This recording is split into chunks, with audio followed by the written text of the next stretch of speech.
As you would all know by now, Vikings, who originated in Denmark, Norway, and Sweden, attacked the coastlines of Great Britain and Ireland on a regular basis from approximately 800 AD until they were ultimately vanquished in 1066 AD. On several occasions, the sight of their longboats approaching from the horizon instilled fear in the inhabitants of the coastal settlements.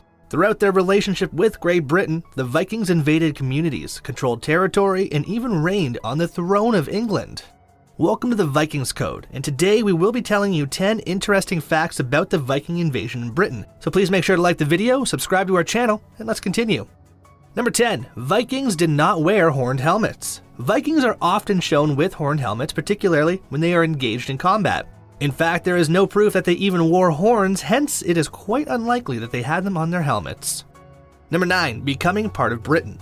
In the Battle of Edington, King Alfred the Great would finally defeat the Vikings, and the Treaty of Alfred and Guthrum that followed carved aside a piece of the Kingdom of Mercia for the Danes that would come to be known as the Danelaw. Historically, the word Danelaw was used to refer to areas of England where the Danes' legal system was superior to that of the Anglo-Saxons.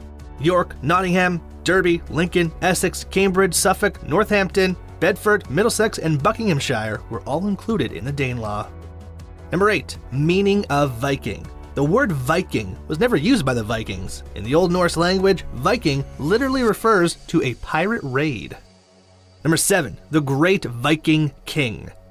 Knut the Great is the only historical Viking king who reigned over England for a period of time. As the son of the Danish prince Sven Forkbeard and the grandson of King Harald Bluetooth, Knut, also known as Knute, was descended from Norse royalty. So the year was 1015 when he arrived in Wessex and proceeded to lay siege to London, finally conquering the city by treaty and being declared King of England the next year. The Great North Sea Empire was established by him when he ascended to the throne of Denmark, Norway, and parts of Sweden. His son, King Harald I, replaced him as ruler of England in 1035 after almost 20 years. Number 6. Settlements. As the Vikings continued to arrive in Britain, many of them stayed along the east coast, hoping to establish permanent residences in England as well as cultivate the fertile soil. After the Viking Age came to an end in 1066, many survivors lingered and were subsequently assimilated into the British culture. Number 5. Scotland. Since the Picts and Scots kept very little records during this time period, there is limited evidence of Viking attacks in Scotland. Instead, it seems that Vikings from Norway were responsible for the settlement of locations such as Shetlands and the Orkneys. In fact, it is possible that the presence of Vikings in England was what allowed the Scots to form their own kingdom in northern Great Britain. Number 4. Vikings and monasteries. Monasteries were a special target of Viking attacks since they were likely to contain valuables such as money, jewels, and food, as well as being relatively defenseless. The Lindisfarne Priory, which served as a shrine to St. Cuthbert and was also the site of his burial, was located on the holy island of Lindisfarne. Vikings stormed the island in 793 AD, marking the beginning of the actual Viking Age in Great Britain and forcing the monks to evacuate. Their return to Lindisfarne would not take place until after the Norman conquest, and they would stay there as a holy order until King Henry VIII ordered the dissolution of the monasteries. Number 3. Viking leftovers. There are several Viking-themed museums, relics, burial mounds, and festivals to be found across the United Kingdom, with the majority of them centered in locations such as Northumberland, York, Norfolk, and Nottingham. In addition, a large number of reenactors dressed in Norse clothing recreate the epic raids and battles against the Anglo-Saxons. Number 2.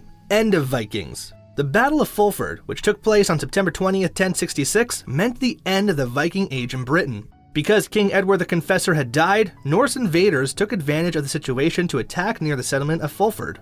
The newly crowned King Harold of Wessex marched his army north from London and was victorious in driving the invaders away at the Battle of Stamford Bridge, but only after paying a heavy price in human lives. At the same time, William of Normandy invaded England from the south, attempting to derail Harold's claim to the crown of England. Harold's army was subsequently obliged to march all the way down to Hastings in order to meet William's army, and they arrived at the decisive battle weary from the Battle of Stamford Bridge and the lengthy march. The rest, as they say, is history.